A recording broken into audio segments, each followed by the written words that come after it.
अष्टावक्र गीता अध्याय 1। वयोवृद्ध राजा जनक बालक अष्टावक्र से पूछते हैं, हे प्रभु, ज्ञान की प्राप्ति कैसे होती है? मुक्ति कैसे प्राप्त होती है? वैराग्य कैसे प्राप्त किया जाता है? ये सब मुझे बताएं। श्री अष्टावक्र उत्तर देते हैं, यदि आप मुक्ति चाहते हैं तो अपने मन से विषयों को विष के समान त्याग दीजिए और क्षमा, सरलता, दया, संतोष तथा सत्य का अमृत की तरह सेवन कीजिए। आप न पृथ्वी हैं, न जल, न अग्नि, न वायु, न आकाश ही हैं। मुक्ति के लिए इन तत्वों के साक्षी चैतन्य रूप आत्मा को जानिए। यदि आप स्वयं को इस शरीर से अलग करके चेतना में विश्राम करें तो तत्काल ही सुख, शांति और बंधन मुक्त अवस्था को प्राप्त होंगे। आप ब्राह्मण आदि सभी जातियों अथवा ब्रह्मचर्य आदि सभी आश्रमों से परे हैं तथा आँखों से न दिखाई पड़ने वाले हैं। आप निर्लिप्त, निराकार और इस विश्व के साक्षी हैं, ऐसा जानकर सुखी हो जाएं। धर्म, अधर्म, सुख, दुख मस्तिष्क से जुड़े हैं। सर्वव्यापक आपसे नहीं, न आप करने वाले हैं और न भोगने वाले हैं। आप सदा मुक्त ही हैं। आप समस्त विश्व के एकमात्र दृष्टा हैं, सदा मुक्त ही हैं। आपका बंधन केवल इतना है कि आप दृष्टा किसी और को समझते हैं। अहंकार रूपी महासर्प के प्रभाववश आप मैं करता हूँ ऐसा मान लेते हैं।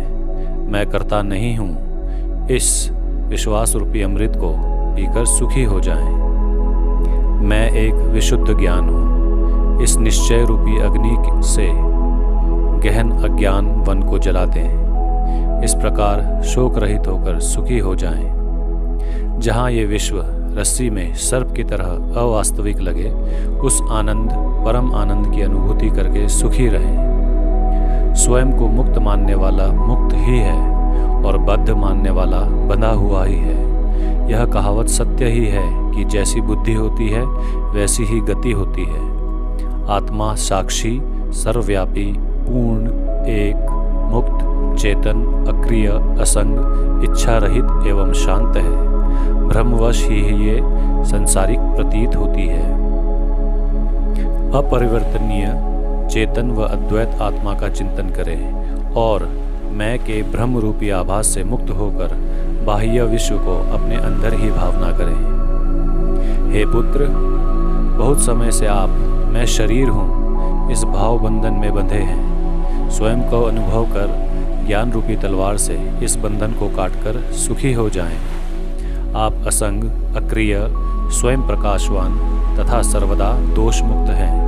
आपका ध्यान द्वारा मस्तिष्क को शांत रखने का प्रयत्न ही बंधन है। यह विश्व तुम्हारे द्वारा व्याप्त किया हुआ है। वास्तव में तुमने इसे व्याप्त किया हुआ है। तुम शुद्ध और ज्ञान स्वरूप हो। छोटेपन की भावना से ग्रस्त मत हो।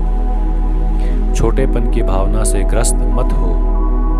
आप इच्छा रहित, विकार रहित, घन, शीतलता के धाम, अगाध बुद्धिमान हैं। शांत होकर केवल चैतन्य की इच्छा वाले हो जाइए। आकार को असत्य जानकर निराकार को ही चिर स्थायी मानिए। इस तत्व को समझ लेने के बाद पुनः जन्म लेना संभव नहीं है। जिस प्रकार दर्पण में प्रतिबिंबित रूप उसके अंदर भी है और बाहर भी, उसी प्रकार परमात्मा इस शरीर के भीतर भी निवास करता है और बाहर भी। जिस प्रकार एक ही आकाश पात्र के भीतर और बाहर व्याप्त है, उसी प्रकार शाश्वत और सतत परमात्मा समस्त प्राणियों में विद्यमान है। अध्याय 2। राजा जनक कहते हैं, आश्चर्य, मैं निष्कलंक, शांत, प्रकृति से परे, ज्ञान स्वरूप हूँ। इतने समय तक मैं मोह से संतप्त किया गया। जिस प्रकार मैं इस शरीर को प्रकाशित करता हूँ, उसी प्रकार इस विश्व को भी। अतः मैं यह समस्त विश्व ही हूँ अथवा कुछ भी नहीं।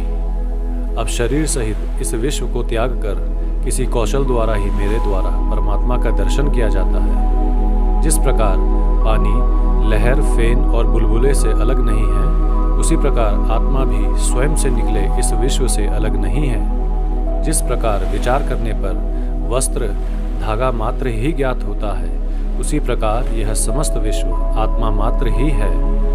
जिस प्रकार गन्ने के रस से बनी शक्कर उससे ही व्याप्त होती है, उसी प्रकार यह विश्व मुझसे ही बना है और निरंतर मुझसे ही व्याप्त है। आत्मा अज्ञानवश ही विश्व के रूप में दिखाई देती है। आत्मज्ञान होने पर यह विश्व दिखाई नहीं देता है। रस्सी अज्ञानवश सर्प जैसी दिखाई देती है। रस्सी का ज्ञान हो जाने पर सर्प दिखाई नहीं देता है। प्रकाश मेरा स्वरूप है, इसके अतिरिक्त मैं कुछ और नहीं हूँ। वह प्रकाश जैसे इस विश्व को प्रकाशित करता है, वैसे ही इस मैं के भाव को भी। आश्चर्य, यह कल्पित विश्व अज्ञान से मुझ में दिखाई देता है। जैसे सीप में चांदी, रस्सी में सर्प और सूर्य किरणों में पानी। मुझसे उत्पन्न हुआ विश्व मुझ में ही विलीन हो जाता है। जैसे घड़ा मिट्टी में, लहर जल में और कड़ा सोने में विलीन हो जाता है। आश्चर्य है, मुझको नमस्कार है। समस्त विश्व को नष्ट हो जाने पर भी जिसका विनाश नहीं होता, जो तृण से ब्रह्मा तक सबका विनाश होने पर भी विद्यमान रहता है। आश्चर्य है, मुझको नमस्कार है।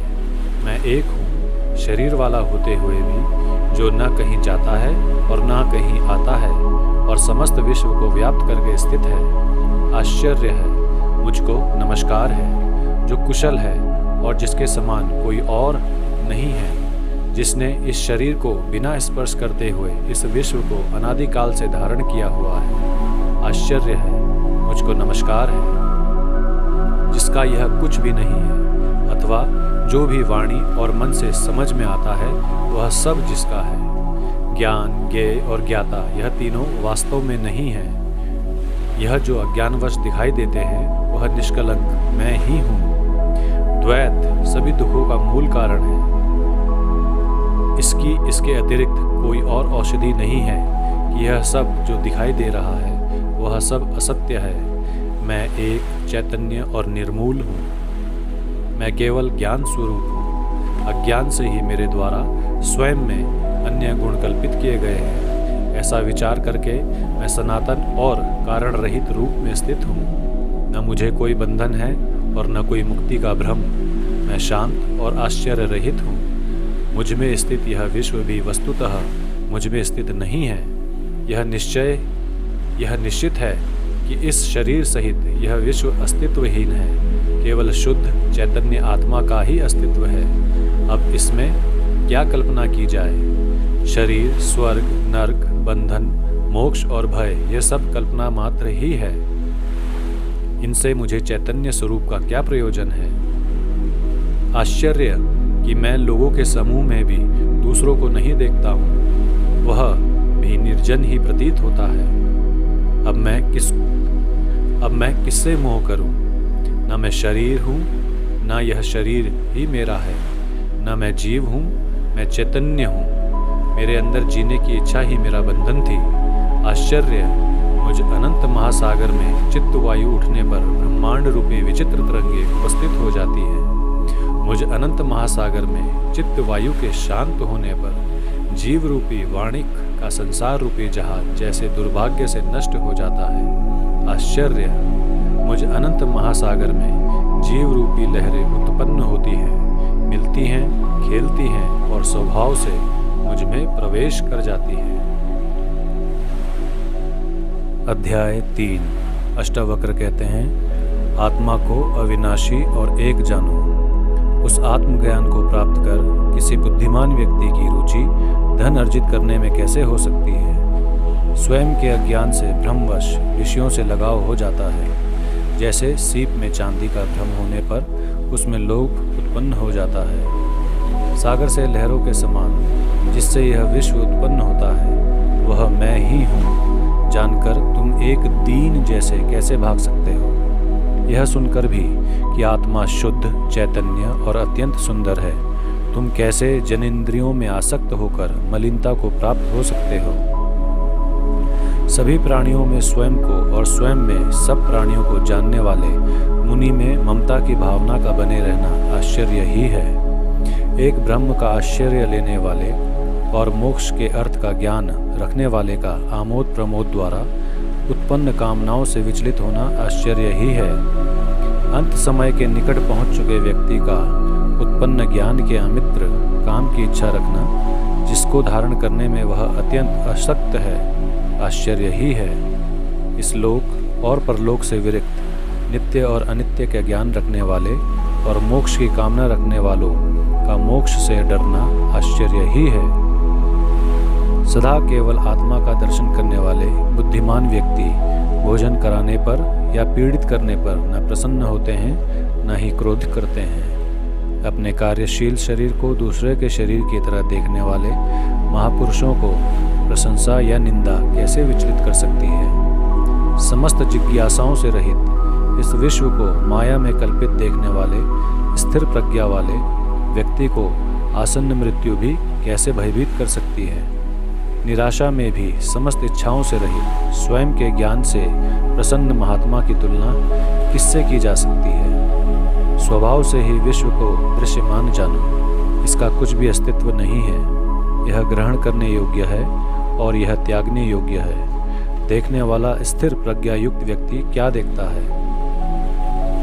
विषयों की आंतरिक आसक्ति का त्याग करने वाले संदेह से परे बिना किसी इच्छा वाले व्यक्ति को स्वतः आने वाले भोग न दुखी कर सकते हैं और न सुखी। अध्याय 4। अष्टावक्र जी कहते हैं, स्वयं को जानने वाला बुद्धिमान व्यक्ति इस संसार की परिस्थितियों को खेल की तरह लेता है। उसकी सांसारिक परिस्थितियों का बोझ लेने वाले मोहित व्यक्ति के साथ बिल्कुल भी समानता नहीं है। जिस पद की इंद्र आदि सभी देवता इच्छा रखते हैं, उस पद में स्थित होकर भी योगी हर्ष नहीं करता है। उस ब्रह्म को जानने वाले के अंतःकरण से पुण्य और पाप का स्पर्श नहीं होता है। जिस प्रकार आकाश में देखने वाले धुएं से आकाश का संयोग नहीं होता है। जिस महापुरुष ने स्वयं को ही इस समस्त जगत के रूप में जान लिया है, उसके स्वेच्छा से वर्तमान में रहने को रोकने की सामर्थ्य किसमें है? ब्रह्मा से तृण तक चारों प्रकार के प्राणियों में केवल आत्मज्ञानी ही इच्छा और अनिच्छा का परित्याग करने में समर्थ है।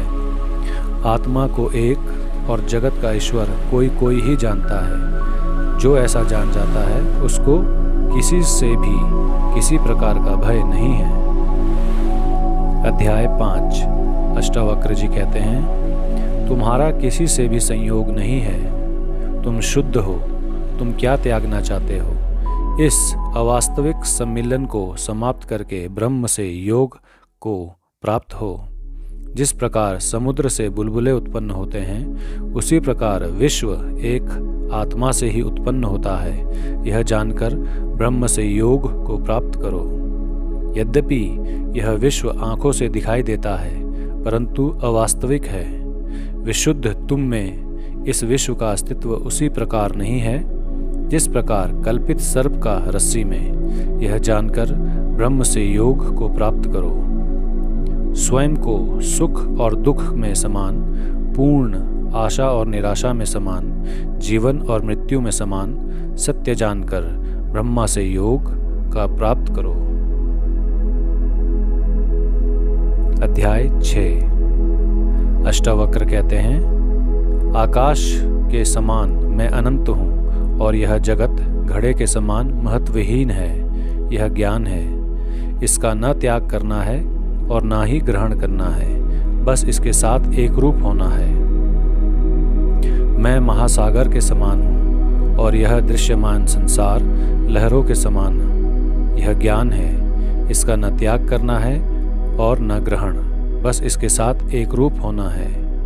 यह विश्व मुझ में वैसे ही कल्पित है जैसे कि सीप में चांदी। यह ज्ञान है, इसका न त्याग करना है और न ग्रहण, बस इसके साथ एक रूप होना है।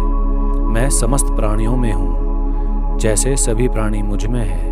यह ज्ञान है, इसका न त्याग करना है और न ग्रहण, बस इसके साथ एक रूप होना है। अध्याय 7। राजा जनक जी कहते हैं, मुझ अनंत महासागर में विश्व रूपी जहाज अपनी अंतः वायु से इधर उधर घूमता है। पर इससे मुझ में विमोक्ष नहीं होता है। मुझ अनंत महासागर में विश्व रूपी लहरें माया से स्वयं ही उदित और अस्त होती रहती हैं। इससे मुझ में वृद्धि या क्षति नहीं होती है। मुझ अनंत महासागर में विश्व एक अवास्तविकता है। मैं अति शांत और निराकार रूप में स्थित हूँ। उस अनंत और निरंजन अवस्था में न मैं का भाव है और न कोई अन्य भाव ही। इस प्रकार असक्त, बिना किसी इच्छा के और शांत रूप से मैं स्थित हूँ। आश्चर्य, मैं शुद्ध चैतन्य हूँ और यह जगत असत्य जादू के समान है। इस प्रकार मुझ में कहाँ और कैसे अच्छे और बुरे की कल्पना। अध्याय 8। श्री अष्टावक्र कहते हैं, तब बंधन है जब मन इच्छा करता है, शोक करता है, कुछ त्याग करता है, कुछ ग्रहण करता है, कभी प्रसन्न होता है या कभी क्रोधित होता है। तब मुक्ति है जब मन इच्छा नहीं करता है, शोक नहीं करता है, त्याग नहीं करता है, ग्रहण नहीं करता है, प्रसन्न नहीं होता है या क्रोधित नहीं होता है। तब बंधन है जब मन किसी भी दृश्यमान वस्तु में आसक्त है। तब मुक्ति है जब मन किसी भी दृश्यमान वस्तु में आसक्ति रहित है। जब तक मैं या मेरा का भाव है तब तक बंधन है। जब मैं या मेरा का भाव नहीं है तब मुक्ति है। यह जानकर न कुछ त्याग करो और न कुछ ग्रहण ही करो। अध्याय 9। अष्टावक्र जी कहते हैं, यह कार्य करने योग्य है अथवा न करने योग्य, और ऐसे ही अन्य द्वंद्व कब और किससे शांत हुए हैं, ऐसा विचार करके विरक्त हो जाओ, त्यागवान बनो, ऐसे किसी नियम का पालन न करने वाले बनो। हे पुत्र, इस संसार की चेष्टा को देख कर किसी धन्य पुरुष की ही जीने की इच्छा, भोगों के उपभोग की इच्छा और भोजन की इच्छा शांत हो पाती है। यह सब अनित्य है, 3 प्रकार के कष्टों से घिरा है, सारहीन है, निंदनीय है, त्याग करने योग्य है। ऐसा निश्चित करके ही शांति प्राप्त होती है। ऐसा कौन सा समय अथवा उम्र है जब मनुष्य के संशय नहीं रहे हैं। अतः संशयों की अपेक्षा करके अनायास सिद्धि को प्राप्त करो। महर्षियों, साधुओं और योगियों के विभिन्न मतों को देखकर कौन मनुष्य वैराग्यवान होकर शांति नहीं हो जाएगा। चैतन्य का साक्षात ज्ञान प्राप्त करके कौन वैराग्य और समता से युक्त, कौन गुरु जन्म और मृत्यु के बंधन से तार नहीं देगा। तत्वों के विकार को वास्तव में उनकी मात्रा के परिवर्तन के रूप में देखो। ऐसा देखते ही उसी क्षण तुम बंधन से मुक्त होकर अपने स्वरूप में स्थित हो जाओगे। इच्छा ही संसार है, ऐसा जानकर सबका त्याग कर दो। उस त्याग से इच्छाओं का त्याग हो जाएगा और तुम्हारा यथारूप अपने स्वरूप में स्थित हो जाएगी। अध्याय 10। श्री अष्टावक्र जी कहते हैं, कामना और अनर्थों के समूह, धन रूपी शत्रुओं को त्याग दो।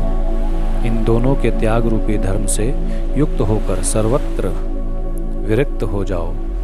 मित्र, जमीन, कोषागार, पत्नी और अन्य संपत्तियों को स्वप्न की माया के समान 3 या 5 दिनों में नष्ट होने वाला देखो। जहाँ जहाँ आसक्ति हो उसको ही संसार जानो। इस प्रकार परिपक्व वैराग्य के आश्रय में तृणित रहित होकर सुखी हो जाओ। तृष्णा मात्र ही स्वयं का बंधन है, उसके नाश को मोक्ष कहा जाता है। संसार में अनासक्ति से ही निरंतर आनंद की प्राप्ति होती है। तुम एक चैतन और शुद्ध हो तथा यह विश्व अचेतन और असत्य है। तुम में अज्ञान का लेश मात्र भी नहीं है और जानने की इच्छा भी नहीं है। पूर्व जन्मों में बहुत बार तुम्हारे राज्य, पुत्र, स्त्री, शरीर और सुखों का तुम्हारी आसक्ति होने पर भी नाश हो चुका है। पर्याप्त धन, इच्छाओं और शुभ कर्मों द्वारा भी इस संसार रूपी माया में मन को शांति नहीं मिली। कितने जन्मों में शरीर, मन और वाणी से दुख के कारण कर्मों को तुमने ही किया, अब उनमें उपरत हो जाओ। अध्याय 11। श्री अष्टावक्र जी कहते हैं, भाव और अभाव रूपी विकार स्वाभाविक है। ऐसे निश्चित रूप से जानने वाला विकार रहित, दुख रहित होकर सुखपूर्वक शांति को प्राप्त हो जाता है। ईश्वर सबका सृष्टा है, कोई अन्य नहीं। ऐसा निश्चित रूप से जानने वाले की सभी आंतरिक इच्छाओं का नाश हो जाता है। वह शांत पुरुष सर्वत्र आसक्ति रहित हो जाता है। संपत्ति और विपत्ति का समय प्रारब्ध है, ऐसा निश्चित रूप से जानने वाला संतोष और निरंतर संयमित इंद्रियों से युक्त हो जाता है। वह न इच्छा करता है और न शोक। सुख दुख और जन्म मृत्यु प्रारब्ध हैं। ऐसा निश्चित रूप से जानने वाला, फल की इच्छा न रखने वाला, सरलता से कर्म करते हुए भी उनसे विरक्त है। चिंता से ही दुख उत्पन्न होते हैं, किसी अन्य कारण से नहीं। ऐसा निश्चित रूप से जानने वाला चिंता से रहित होकर सुखी, शांत और सभी इच्छाओं से मुक्त हो जाता है। न मैं यह शरीर हूँ और न यह शरीर मेरा है, मैं ज्ञान रूप हूँ। ऐसा निश्चित रूप से जानने वाला जीवन मुक्ति को प्राप्त करता है।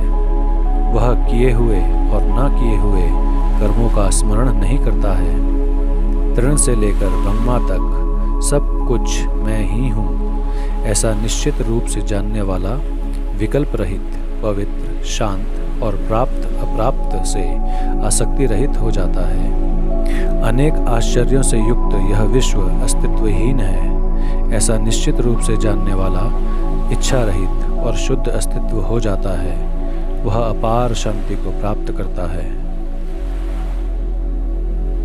अध्याय 12। श्री जनक जी कहते हैं, पहले मैं शारीरिक कर्मों से निरपेक्ष हुआ, फिर वाणी से निरपेक्ष हुआ, अब चिंता से निरपेक्ष होकर अपने स्वरूप में स्थित हूँ। शब्द आदि विषयों में आसक्ति रहित होकर और आत्मा के दृष्टि का विषय न होने के कारण मैं निश्चल और एकाग्र हृदय से अपने स्वरूप में स्थित हूँ। अध्यास आदि असामान्य स्थितियों और समाधि को एक नियम के समान देखते हुए मैं अपने स्वरूप में स्थित हूँ। हे ब्रह्म को जानने वाले और संग्रहणीय से दूर होकर और सुख दुख के अभाव में मैं अपने स्वरूप में स्थित हूँ। आश्रम, अनाश्रम, ध्यान और मन द्वारा स्वीकृत और निषिद्ध नियमों को देखकर मैं अपने स्वरूप में स्थित हूँ। कर्मों के अनुष्ठान रूपी अज्ञान से निर्वृत्त होकर और तत्व को सम्यक रूप से जानकर मैं अपने स्वरूप में स्थित हूँ। अचिंतनीय के संबंध में विचार करते हुए भी विचार पर ही चिंतन किया जाता है, अतः उस विचार का भी परित्याग करके मैं अपने स्वरूप में स्थित हूँ। जो इस प्रकार से आचरण करता है वह कृतार्थ हो जाता है। उसका इस प्रकार का स्वभाव है, वह कृतार्थ हो जाता है। अध्याय 13। श्री जनक जी कहते हैं, अकिंचन होने की सहजता केवल कौपिन पहनने पर भी मुश्किल से प्राप्त होती है। अतः त्याग और संग्रह की प्रवृत्तियों को छोड़कर सभी स्थितियों में मैं सुखपूर्वक विद्यमान हूँ। शारीरिक दुख भी कहाँ है, वाणी के दुख भी कहाँ है, वहाँ मन भी कहाँ है। सभी प्रयत्नों को त्याग कर सभी स्थितियों में मैं सुखपूर्वक विद्यमान हूँ। किए हुए किसी भी कार्य का वस्तुतः कोई अस्तित्व नहीं है। ऐसा तत्वपूर्वक विचार करके जब जो भी कर्तव्य है उसको करते हुए सभी स्थितियों में मैं सुखपूर्वक विद्यमान हूँ। शरीर भाव में स्थित योगियों के लिए कर्म और अकर्म रूपी बंधनकारी भाव होते हैं, पर संयोग और वियोग की प्रवृत्तियों को छोड़कर सभी स्थितियों में मैं सुखपूर्वक विद्यमान हूँ।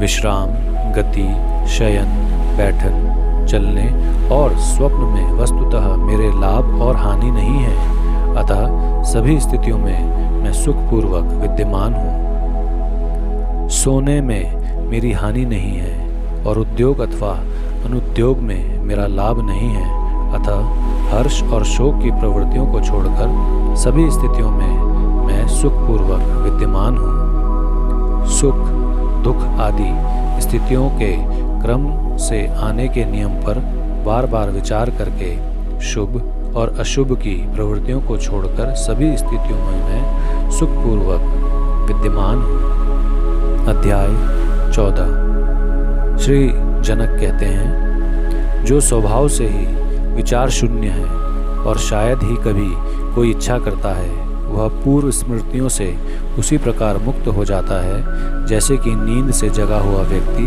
अपने सपनों से। जब मैं कोई इच्छा नहीं करता तब मुझे धन, मित्रों, विषयों, शास्त्रों और विज्ञान से क्या प्रयोजन है। साक्षी पुरुष रूपी परमात्मा या ईश्वर को जानकर मैं बंधन और मोक्ष से निरपेक्ष हो गया हूँ और मुझे मोक्ष की चिंता भी नहीं है। आंतरिक इच्छाओं से रहित, बाह्य रूप में चिंता रहित आचरण वाले प्राय मत पुरुष जैसे ही देखने वाले प्रकाशित पुरुष अपने जैसे प्रकाशित पुरुषों द्वारा ही पहचाने जा सकते हैं। अध्याय 15। श्री अष्टावक्र जी कहते हैं, सात्विक बुद्धि से युक्त मनुष्य साधारण प्रकार के उपदेश से भी कृत्य हो जाता है, परंतु ऐसा न होने पर आजीवन जिज्ञासु होने पर भी परब्रह्म का यथार्थ ज्ञान नहीं होता है। विषयों से उदासीन होना मोक्ष है और विषयों में रस लेना बंधन है। ऐसा जानकर तुम्हारी जैसी इच्छा हो वैसा ही करो। वाणी, बुद्धि और कर्मों से महान कार्य करने वाले मनुष्य को तत्व ज्ञान शांत, स्तब्ध और कर्म न करने वाला बना देता है। अतः सुख की इच्छा रखने वाले इसका त्याग कर देते हैं। न तुम शरीर हो और न यह शरीर तुम्हारा है, न ही तुम भोगने वाले हो अथवा करने वाले हो। तुम चैतन्य रूप हो, शाश्वत साक्षी हो, इच्छा रहित हो, अतः सुखपूर्वक रहो। राग और द्वेष मन के धर्म है और तुम किसी भी प्रकार से मन नहीं हो। तुम कामना रहित हो, ज्ञान स्वरूप हो, विकार रहित हो, अतः सुखपूर्वक रहो। समस्त प्राणियों को स्वयं में और स्वयं को सभी प्राणियों में स्थित जानकर अहंकार और आसक्ति से रहित होकर तुम सुखी हो जाओ। इस विश्व की उत्पत्ति तुमसे उसी प्रकार होती है जैसे कि समुद्र से लहरों की, इसमें संदेह नहीं है। तुम चैतन्य स्वरूप हो, अतः चिंता रहित हो जाओ। हे प्रिय, इस अनुभव पर निष्ठा रखो, इस पर श्रद्धा रखो। इस अनुभव की सत्यता के संबंध में मोहित मत हो। तुम ज्ञान स्वरूप हो, तुम प्रकृति से परे और आत्मस्वरूप भगवान हो। गुणों से निर्मित यह शरीर स्थिति, जन्म और मरण को प्राप्त होता है। आत्मा न आती है और न ही जाती है, अतः तुम क्यों शोक करते हो। यह शरीर सृष्टि के अंत तक रहे अथवा आज ही नाश हो जाए। तुम तो चैतन्य स्वरूप हो, इससे तुम्हारी क्या लाभ या हानि। अनंत महासमुद्र रूप तुम में लहर रूप यह विश्व स्वभाव से ही उदय और अस्त को प्राप्त होता है। इसमें तुम्हारी क्या वृद्धि या क्षति है। हे प्रिय, तुम केवल चैतन्य रूप हो और यह विश्व तुमसे अलग नहीं है। अतः किसी से श्रेष्ठता या निम्नता कल्पना किस प्रकार की जा सकती है। इस अव्यय, शांत, चैतन्य, निर्मल आकाश में तुम अकेले ही हो, अतः तुम में जन्म, कर्म और अहंकार की कल्पना किस प्रकार की जा सकती है। तुम एक होते हुए भी अनेक रूप में प्रतिबिंबित होकर दिखाई देते हो। क्या स्वर्ण कंगन, बाजूबंद और पायल जैसे अलग अलग दिखाई देते हैं। यह मैं हूँ और यह मैं नहीं हूँ। इस प्रकार के भेद को त्याग दो। सब कुछ आत्मस्वरूप तुम ही हो, ऐसा निश्चय करके और कोई संकल्प न करते हुए सुखी हो जाओ। अज्ञानवश तुम ही यह विश्व हो, पर ज्ञान दृष्टि से देखने पर केवल तुम एक ही हो। तुमसे अलग कोई दूसरा संसारी या असंसारी किसी भी प्रकार से नहीं है। यह विश्व केवल भ्रम है और कुछ भी नहीं, ऐसा निश्चय करो। इच्छा और चेष्टा रहित हुए बिना कोई भी शांति को प्राप्त नहीं होता है। एक ही भवसागर है और रहेगा। तुम में न मोक्ष है और न बंधन। आप्त काम होकर सुखी से विचरण करो। हे चैतन्य रूप, भांति भांति के संकल्पों और विकल्पों से अपने चित्त को अशांत मत करो। शांत होकर अपने आनंद रूप में सुख से स्थित हो जाओ। सभी स्थानों से अपने ध्यान को हटा लो और अपने हृदय में कोई विचार ना करो। तुम आत्मरूप हो और मुक्त ही हो, इसमें विचार करने की क्या आवश्यकता है। अध्याय 16। श्री अष्टावक्र जी कहते हैं, हे प्रिय, विद्वानों से सुनकर अथवा बहुत शास्त्रों को पढ़ने से तुम्हारी आत्म स्वरूप में वैसी स्थिति नहीं होगी जैसे कि सब कुछ उचित रीति से भूल जाने से। कर्म भोग करो या समाधि में रहो, पर चूंकि तुम विद्वान हो, अतः तुम चित्त की सभी आशाओं को शांत करना अत्यंत आनंदप्रद होगा। प्रयत्न से ही सभी दुखी हैं, पर कोई इसे जानता नहीं है। इस निष्पाप उद्देश्य से ही भाग्यवान व्यक्ति सभी वृत्तियों से रहित हो जाते हैं। जिसको पलकों का खोलना और बंद करना भी कार्य लगता है, उस परम आलसी के लिए ही सुख है, अन्य किसी के लिए किसी भी प्रकार से नहीं। यह करना चाहिए और यह नहीं। जब मन इस प्रकार के द्वंद्वों से मुक्त हो जाता है, तब उसको धर्म, अर्थ, काम और मोक्ष की अपेक्षा नहीं रहती। न विषयों से द्वेष करने वाला विरक्त, न ही विषयों से आसक्त रागवान, वह तो निश्चय ही विषयों के ग्रहण और त्याग से विहीन है। जब तक ग्रहण और त्याग की कामना रहती है, तब तक संसार रूपी वृक्ष का अंकुर विद्यमान है। अतः विचारहीन अवस्था का आश्रय लो। प्रवृत्ति से आसक्ति और निर्वृत्ति से द्वेष उत्पन्न होता है। अतः बुद्धिमान बालक के समान निर्द्वंद होकर स्थित रहे। विषय में आसक्त पुरुष दुख से बचने वाले के लिए संसार का त्याग करना चाहता है, पर वह विरक्त ही सुखी है जो उन दुखों में भी खेद नहीं करता है। जो मोक्ष भी चाहता है और इस शरीर में आसक्ति भी रखता है, वह न ज्ञानी है और न योगी, बल्कि केवल दुख को प्राप्त करने वाला है। यदि तुम्हारे उपदेशक साक्षात शिव, विष्णु या ब्रह्मा भी हों, तो भी सब कुछ विस्मरण किए बिना तुम आत्मस्वरूप को प्राप्त नहीं होंगे। अध्याय 17। अष्टावक्र जी कहते हैं, उन्होंने ज्ञान और योग का फल प्राप्त कर लिया है, जो सदा संतुष्ट, शुद्ध इंद्रियों वाले और एकांत में रमने वाले हैं। तत्व को जानने वाला कभी भी किसी बात से इस संसार में दुखी नहीं होता है, क्योंकि उस एक ब्रह्म से ही यह संपूर्ण विश्व पूर्णतः व्याप्त है। अपनी आत्मा में रमण करने वाला किसी विषयों को प्राप्त करके हर्षित नहीं होता। जैसे कि सिलाई के पत्तों से प्रेम करने वाला हाथी नीम के पत्तों को पाकर हर्ष नहीं करता है। जिसकी प्राप्त हो चुके भोगों में आसक्ति नहीं है और न प्राप्त हुए भोगों की इच्छा नहीं है, ऐसा व्यक्ति इस संसार में दुर्लभ है। इस संसार में सांसारिक भोगों की इच्छा वाले भी देखे जाते हैं और मोक्ष की इच्छा वाले भी, पर इन दोनों इच्छाओं से रहित महापुरुष का मिलना दुर्लभ है। धर्म, अर्थ, काम, मोक्ष, जीवन और मृत्यु में उपयोगिता और अनुपयोगिता की समता किसी महात्मा में ही होती है।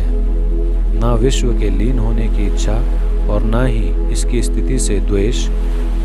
जैसे जीवन है उसी में आनंदित और कृतज्ञ रहते हैं। इस ज्ञान से कृतार्थ होकर बुद्धि को अंतर्हित करके देखते हुए, सुनते हुए, स्पर्श करते हुए, सूंघते हुए और खाते हुए सुखपूर्वक रहते हैं। दृष्टि को शून्य और अस्थिर इंद्रियों की चेष्टा को नष्ट करके इस आसक्त संसार रूपी सागर से न तो आसक्ति रखते हैं और न ही विरक्ति। न जगता ही है, न सोता ही है, न ही आंखें खोलता या बंद करता है। आहा, उस परम अवस्था में कोई मुक्त चेतना वाला विरला ही रहता है। सदा स्वयं में स्थित, सर्वत्र स्वच्छ प्रयोजन वाला, समस्त वासनाओं से मुक्त पुरुष सर्वत्र सुशोभित होता है। देखते हुए, सुनते हुए, स्पर्श करते हुए, सूंघते हुए, खाते हुए, लेते हुए, बोलते हुए, चलते हुए, इच्छा करते हुए और इच्छा न करते हुए, ऐसा महात्मा मुक्त ही है। वास्तव कुछ नहीं, न निंदा करता है और न प्रशंसा करता है, न लेता है न देता है। इन सब में अनासक्त वह सब प्रकार से मुक्त है। अनुराग युक्त स्त्रियों को देखकर अथवा मृत्यु को उपस्थित देखकर विचलित न होने वाला, स्वयं में स्थित वह महात्मा मुक्त ही है। धीर पुरुष सुख में, दुख में, पुरुष में, नारी में, संपत्ति में और विपत्ति में अंतर न देखता हुआ सर्वत्र समदर्शी होता है। क्षीण सागर वाले पुरुष में न हिंसा और न करुणा, न गर्व, न दीनता, न आश्चर्य और न शोभ ही होता है। मुक्त पुरुष न तो विषयों से द्वेष करता है और न आसक्ति ही। उनकी प्राप्ति और अप्राप्ति में सदा समान मन वाला रहता है। संदेह और समाधान एवं हित और अहित की कल्पना से परे शून्य चित्त वाला पुरुष केवल्य में ही स्थित रहता है। ममता रहित, अहंकार रहित और दृश्य जगत के अस्तित्व रहित होने के निश्चय वाला, सभी इच्छाओं से रहित, करता हुआ भी कुछ नहीं करता।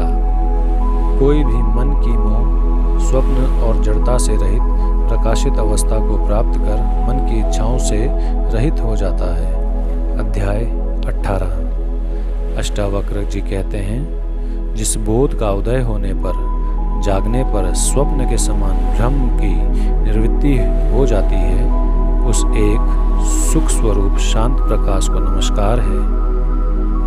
जगत के सभी पदार्थों को प्राप्त करके कोई बहुत से भोग प्राप्त कर सकता है, पर उन सबका आंतरिक त्याग किए बिना सुखी नहीं हो सकता।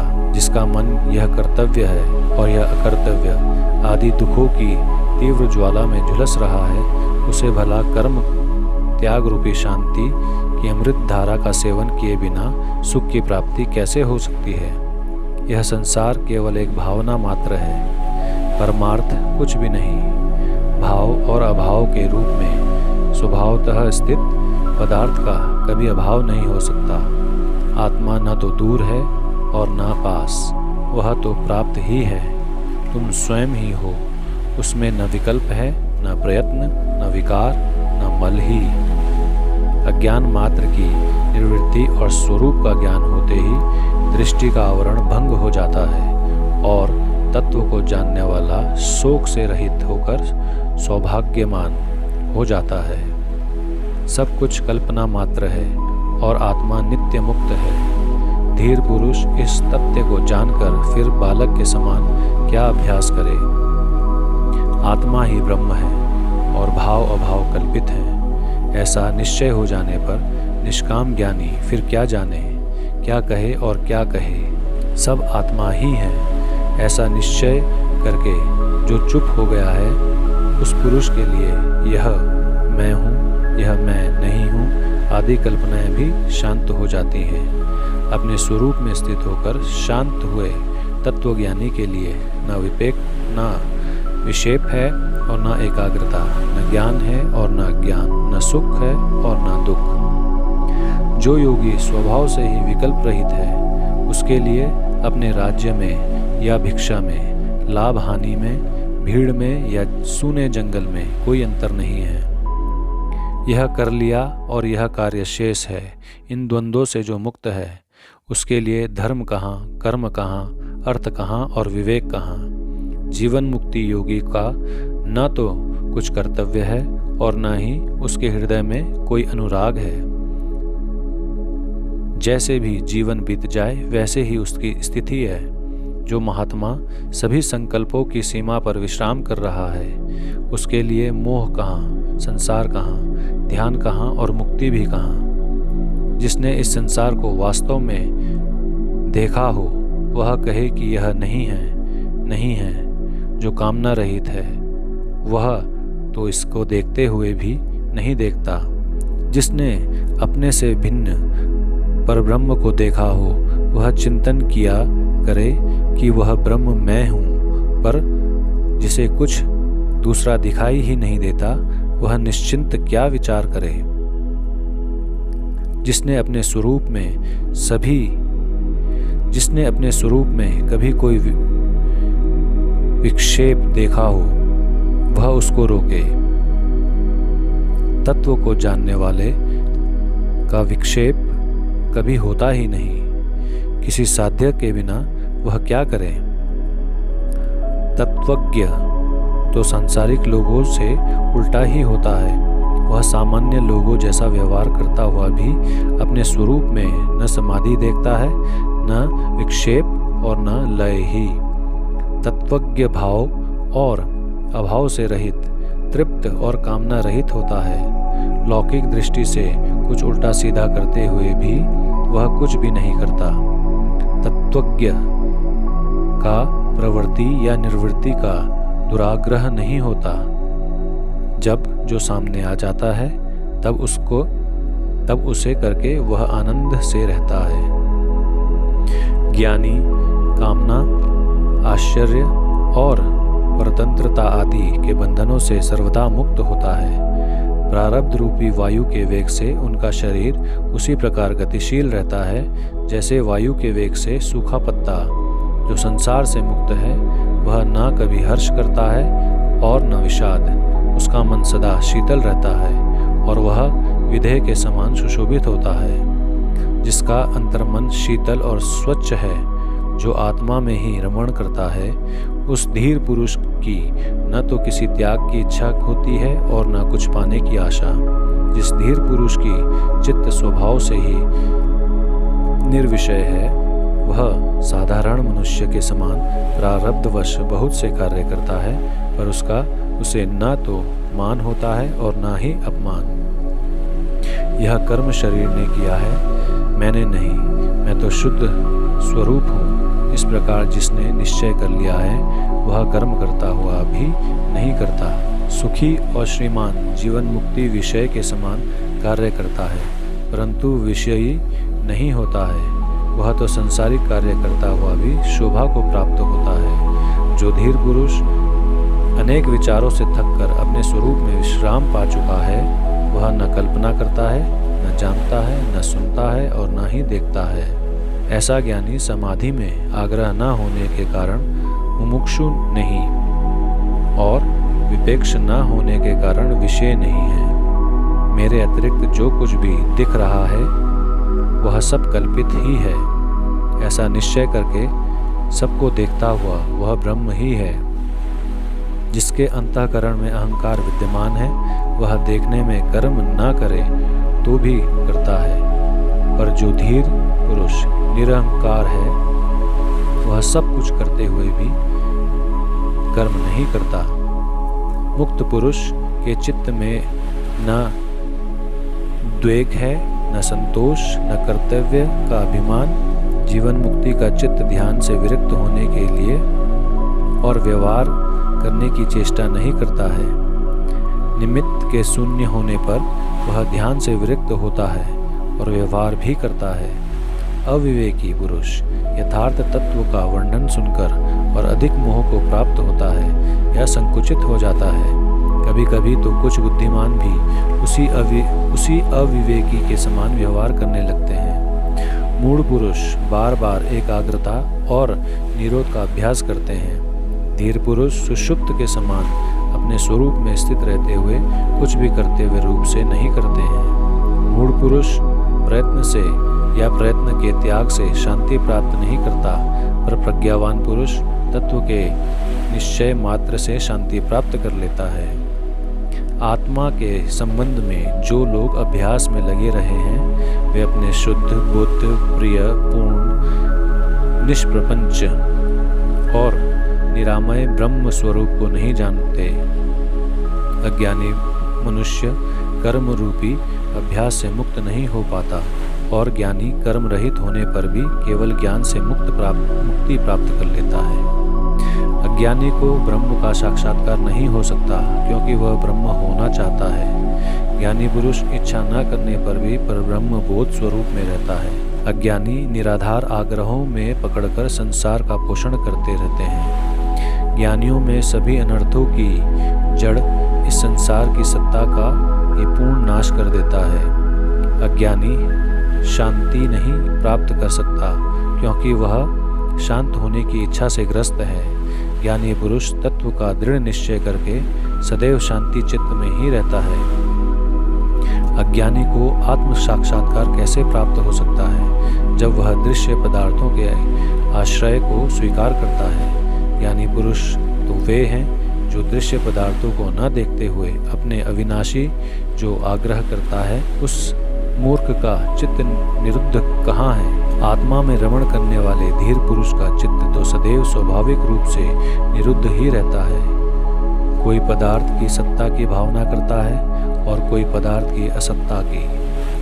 ज्ञानी तो भाव अभाव दोनों की भावना को छोड़कर निश्चिंत रहता है। बुद्धिहीन पुरुष अज्ञानवश अपने शुद्ध अद्वितीय स्वरूप का ज्ञान तो प्राप्त करते नहीं पर केवल भावना करते हैं। उन्हें जीवन प्रयत्न शांति नहीं मिलती। मुमुक्षु पुरुष की बुद्धि कुछ आश्रय ग्रहण किए बिना नहीं रहती। मुक्त पुरुष की बुद्धि तो सब प्रकार से निष्काम और निराशय ही रहती है। अज्ञानी पुरुष विषय रूपी मत वाले हाथियों को देखकर भयभीत हो जाते हैं और शरण के लिए तुरंत निरोध और एकाग्रता की सिद्धि के लिए छटपट चित्त की गुफा में घुस जाते हैं। कामना रहित ज्ञानी सिंह है। उसे देखते ही विषय रूपी मत वाला हाथी चुपचाप भाग जाता है। उनकी एक नहीं चलती, उल्टे वे तरह तरह के खुशामद करके सेवा करते हैं। शंका रहित ज्ञानी पुरुष मुक्ति के साधनों का अभ्यास नहीं करता। वह तो देखते, सुनते, छूते, सूंघते, भोगते हुए भी आनंद में मग्न रहता है। शुद्ध बुद्ध पुरुष वस्तु तत्व के केवल सुनने मात्र से आकुलता रहित हो जाता है। फिर आचार, अनाचार या उदासीनता पर उनकी दृष्टि नहीं जाती। स्वभाव में स्थित ज्ञानी शुभ हो या अशुभ जो जप करने के लिए सामने आ जाता है, तब वह उसे बालक की चेष्टा के समान सरलता से कर डालता है। स्वतंत्रता से ही सुख की प्राप्ति होती है। स्वतंत्रता से ही परम तत्व की उपलब्धि होती है। स्वतंत्रता से ही परम शांति की प्राप्ति होती है। स्वतंत्रता से ही परम पद मिलता है। जब साधक अपने आप को अकर्ता और उपभोक्ता निश्चय कर लेता है, तब उसके चित्त की सभी वृत्तियां क्षीण हो जाती है। धीर पुरुष की स्वाभाविक स्थिति विक्षोभ युक्त होने पर भी श्रेष्ठ है, पर जिसके चित्त में अनेक इच्छाएं भरी हैं, उस अज्ञानी पुरुष पर बनावटी शांति शोभा नहीं पाती।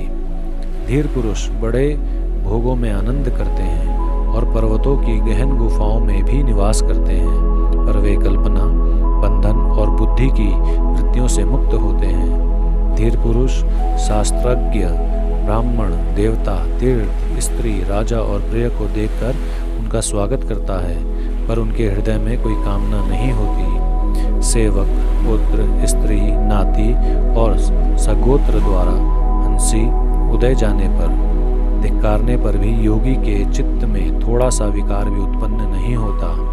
लौकिक दृष्टि से प्रसन्न दिखने पर वह प्रसन्न नहीं होता और दुखी दिखने पर दुखी नहीं होता।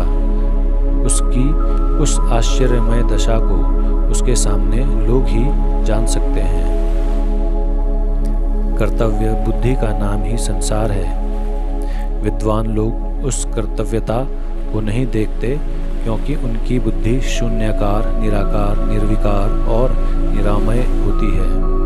अज्ञानी पुरुष कुछ न करते हुए भी शोभवश सदा व्यग्र ही रहता है। योगी पुरुष बहुत से कार्य करता हुआ भी शांत रहता है। शांत बुद्धि वाला पुरुष सुख से बैठता है, सुख से सोता है, सुख से आता जाता है, सुख से बोलता है और सुख से ही खाता है। जो बड़े सरोवर के समान शांत और लौकिक आचरण करते हुए जिसको अन्य लोगों के समान दुख नहीं होता, वह दुख रहित ज्ञानी शोभित होता है। मूढ़ में निर्वृत्ति से भी प्रवृत्ति उत्पन्न हो जाती है। और धीर पुरुष की प्रवृत्ति भी निर्वृत्ति के समान फलदायिनी है। अज्ञानी पुरुष प्रायः ग्रह आदि पदार्थों से वैराग्य करता दिखाई देता है, पर जिसका देह अभिमान नष्ट हो चुका है उसके लिए कहाँ राग और कहाँ वैराग।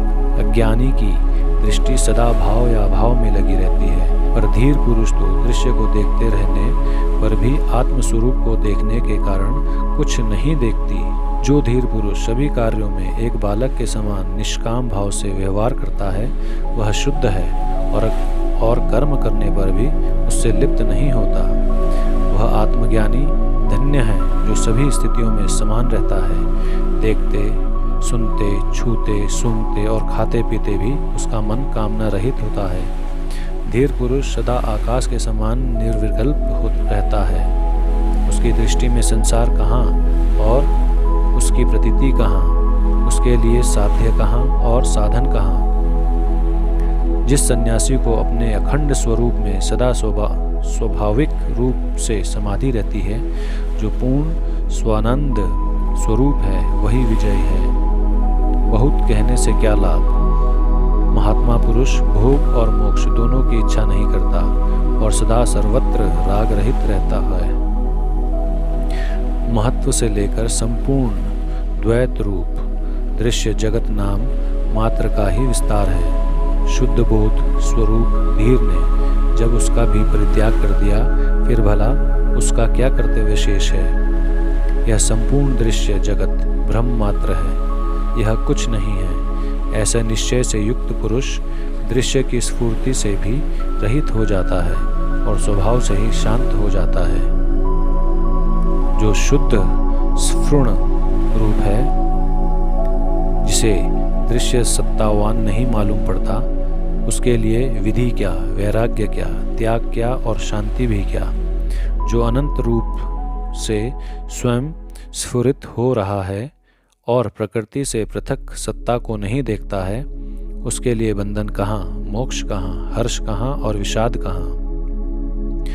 बुद्धि के अंत तक ही संसार है और यह केवल माया का विवर्त है। इस तत्व को जानने वाला बुद्धिमान ममता, अहंकार और कामना से रहित होकर शोभित होता है। जो मुनि संताप से रहित अपने अविनाशी स्वरूप को जानता है, उसके लिए विद्या कहाँ और विश्व कहाँ, अथवा देह कहाँ और मैं मेरा कहाँ। जड़ बुद्धि वाला यदि निरोध आदि कर्मों को छोड़ देता है तो अगले क्षण बड़े बड़े मनोरथ बनाने वाले और प्रलाप करने लगता है। अज्ञानी तत्व का श्रवण करके भी अपनी मूढ़ता का त्याग नहीं करता। वह बाह्य रूप से तो निसंकल्प हो जाता है, पर उसके अंतर्मन में विषयों की इच्छा बनी रहती है। ज्ञान से जिसका कर्म बंधन नष्ट हो गया है, वह लौकिक रूप से कर्म करता रहे तो भी उसके कुछ करने या कहने का अवसर नहीं रहता। जो धीर सदा निर्विकार और भय रहित है, उसके लिए अंधकार कहाँ, प्रकाश कहाँ और त्याग कहाँ। उसके लिए किसी का अस्तित्व नहीं रहता। योगी को धैर्य कहाँ, विवेक कहाँ और निर्भयता भी कहाँ। उसका स्वभाव अनिर्वाचनीय और वह वस्तुतः स्वभाव रहित है। योगी के लिए न स्वर्ग है, न नर्क, न जीवन मुक्ति ही। इस संबंध में अधिक कहने से क्या लाभ है। योग की दृष्टि से कुछ भी नहीं है। धीर का चित्त ऐसे शीतल रहता है जैसे वह अमृत से परिपूर्ण हो। वह न लाभ की आशा करता है और न हानि का शोक। धीर पुरुष न संत की स्तुति करता है और न दुष्ट की निंदा। वह सुख दुख में समान स्वयं में तृप्त रहता है। वह अपने लिए कोई भी कर्तव्य नहीं देखता। धीर पुरुष न संसार से द्वेष करता है और न आत्मदर्शन की इच्छा। वह हर्ष और शोक में रहित रहता है। लौकिक दृष्टि से वह न तो मृत है और न जीवित। जो धीर पुरुष पुत्र स्त्री आदि के प्रति आसक्ति से रहित होता है, विषय की उपलब्धि में उसकी प्रवृत्ति नहीं होती, अपने शरीर के लिए भी निश्चिंत रहता है, सभी आशाओं से रहित होता है, वह सुशोभित होता है। जहाँ सूर्यास्त हुआ वहाँ सो लिया, जहाँ इच्छा हुई वहाँ रह लिया, जहाँ सामने आया उसी के अनुसार व्यवहार कर लिया। इस प्रकार धीर सर्वत्र संतुष्ट रहता है। जो अपने आत्मस्वरूप में विश्राम करते हुए सभी प्रपंचों का नाश कर चुका हो, उस महात्मा को शरीर रहे अथवा नष्ट हो जाए ऐसी चिंता भी नहीं होती। ज्ञानी पुरुष संग्रह रहित, स्वच्छंद, निर्द्वंद और संशय रहित होता है। वह किसी भाव में आसक्त नहीं होता, वह तो केवल आनंद से विचार करता है। धीर पुरुष की हृदय ग्रंथि खुल जाती है, रज और तम नष्ट हो जाते हैं। वह मिट्टी के ढेले, पत्थर और सोने को समान दृष्टि से देखता है। ममता रहित वह सुशोभित होता है। जो इस दृश्य प्रपंच पर ध्यान नहीं देता, आत्म तत्व है। जिसके हृदय में जरा सा भी कामना नहीं होती, ऐसे मुक्तात्मा की तुलना किसके साथ की जा सकती है। कामना रहित धीर के अतिरिक्त ऐसा और कौन है जो जानते हुए भी न जाने, देखते हुए भी न देखे, बोलते हुए भी न बोले। राजा हो या रंक, जो कामना रहित है वह ही सुशोभित होता है। जिसकी दृश्य वस्तुओं में शुभ और अशुभ बुद्धि समाप्त हो गई है, वह निष्काम है। योगी निष्कपट, सरल और चरित्रवान होता है। उसके लिए स्वच्छंदता क्या, संकोच क्या और तत्व विचार भी क्या। जो अपने स्वरूप में विश्राम करके तृप्त है, आशा रहित है, दुख रहित है, वह अपने अंतःकरण में जिस आनंद का अनुभव करता है, वह कैसे किसी को बताया जा सकता है। धीर पुरुष पद पद पर तृप्त रहता है। वह सोकर भी नहीं सोता, वह स्वप्न देखकर भी नहीं देखता और जागृत रहते हुए भी नहीं जागता। धीर पुरुष चिंतावान होने पर भी चिंता रहित होता है, इंद्रिय युक्त होने पर भी इंद्रिय रहित होता है, बुद्धि युक्त होने पर भी बुद्धि रहित रहता है और अहंकार सहित होने पर भी अहंकार रहित होता है। धीर पुरुष न सुखी होता है, न दुखी, न विरक्त होता है, न अनुरक्त। वह न मुमुक्षु है और न ही मुक्त। वह कुछ नहीं है, कुछ नहीं है। धीर पुरुष विक्षेप में विक्षिप्ति नहीं होता, समाधि में समाधिष्ट नहीं होता। उसकी लौकिक जड़ता में वह जड़ नहीं है और पंडित्य में पंडित नहीं है। धीर पुरुष सभी स्थितियों में अपने स्वरूप में स्थित रहता है। कर्तव्य रहित होने से शांत होता है, सदा समान रहता है। तृष्णा रहित होने के कारण वह क्या किया और क्या नहीं, इन बातों का स्मरण नहीं करता। वंदना करने से वह प्रसन्न नहीं होता, निंदा करने से क्रोधित नहीं होता, मृत्यु खेद नहीं करता और जीवन का अभिनंदन नहीं करता। शांत बुद्धि वाला धीर न तो जनसमूह की ओर दौड़ता है और न वन की ओर। वह जहाँ जिस स्थिति में होता है वहाँ ही समचित्त से आसीन रहता है। अध्याय 19। राजा जनक कहते हैं, मेरे निष्कलंक स्वरूप में 5 महाभूत कहाँ है, या शरीर कहाँ है, और इंद्रियां या मन कहाँ है, शून्य कहाँ है और निराशा कहाँ है। सदा सभी प्रकार के द्वंद्वों से रहित मेरे लिए क्या शास्त्र है और क्या आत्मज्ञान, अथवा क्या विषय रहित मन ही है। क्या प्रसन्नता है या क्या संतोष है, क्या विद्या है या क्या अविद्या, क्या मैं है या क्या वह है, और क्या मेरा है, क्या बंधन है और क्या मोक्ष है, या स्वरूप का क्या लक्षण है, क्या प्रारब्ध कर्म है और क्या जीवन मुक्ति है। सर्वदा विशेषता से रहित मुझ में क्या शरीरहीन कैवल्य है। सदा स्वभाव से रहित मुझ में कौन करता है और कौन भोगता, क्या निष्क्रियता है और क्या कार्यशीलता, क्या प्रत्यक्ष है और क्या अप्रत्यक्ष। अपने अद्वय स्वरूप में स्थित मेरे लिए क्या संसार है और क्या मुक्ति की इच्छा, कौन योगी है और कौन ज्ञानी, कौन बंधन है और कौन मुक्त। अपने अद्वैत स्वरूप में स्थित मेरे लिए क्या सृष्टि है और क्या प्रलय, क्या साध्य है और क्या साधन, कौन साधक है और क्या सिद्धि है। विशुद्ध मुझ में कौन ज्ञाता है और क्या प्रमाण, क्या ज्ञेय है और क्या ज्ञान, क्या स्वल्प है और क्या सर्व। सदा निष्क्रिय मुझ में क्या अन्य मनसिकता है और क्या एकाग्रता, क्या विवेक है और क्या विवेकहीनता, क्या हर्ष है और क्या विषाद। सदा विचार रहित मेरे लिए क्या संसार है और क्या परमार्थ, क्या सुख है और क्या दुख। सदा विशुद्ध मेरे लिए क्या माया है और क्या संसार, क्या प्रीति है और क्या विरक्त, क्या जीव है और क्या ब्रह्म।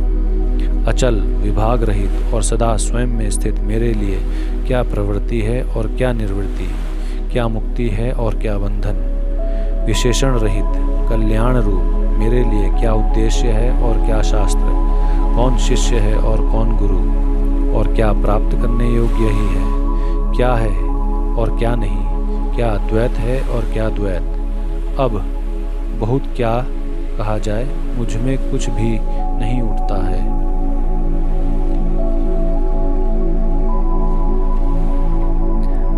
अध्याय 20। राजा जनक कहते हैं, तत्व विज्ञान की चिमटी द्वारा विभिन्न प्रकार के सुझावों रूपी कांटों को मेरे द्वारा हृदय के आंतरिक भागों से निकाला गया। अपनी महिमा में स्थित मेरे लिए क्या धर्म है और क्या काम, क्या अर्थ है और क्या विवेक, क्या द्वैत है और क्या अद्वैत है। अपनी महिमा में स्थित मेरे लिए क्या अतीत है और क्या भविष्य और क्या वर्तमान ही है, क्या देश है और क्या काल है। अपनी महिमा में स्थित मेरे लिए क्या आत्मा है और क्या अनात्मा,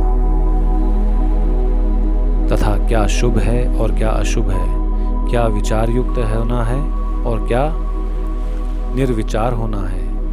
अपनी महिमा में स्थित मेरे लिए क्या स्वप्न है और क्या सुषुप्ति, क्या तथा क्या जागरण है और क्या तुरीय अवस्था है, अथवा क्या भय ही है। अपनी महिमा में स्थित मेरे लिए क्या दूर है और क्या पास है, तथा क्या बाह्य है और क्या आंतरिक है, क्या स्थूल है और क्या सूक्ष्म है। अपनी महिमा में स्थित मेरे लिए क्या मृत्यु है और क्या जीवन ही है, तथा क्या लौकिक है और क्या पारलौकिक है, क्या लय है और क्या समाधि है। अपनी आत्मा में नित्य स्थित मेरे लिए जीवन के 3 उद्देश्य निरर्थक है। योग पर चर्चा अनावश्यक है और विज्ञान का वर्णन अनावश्यक है।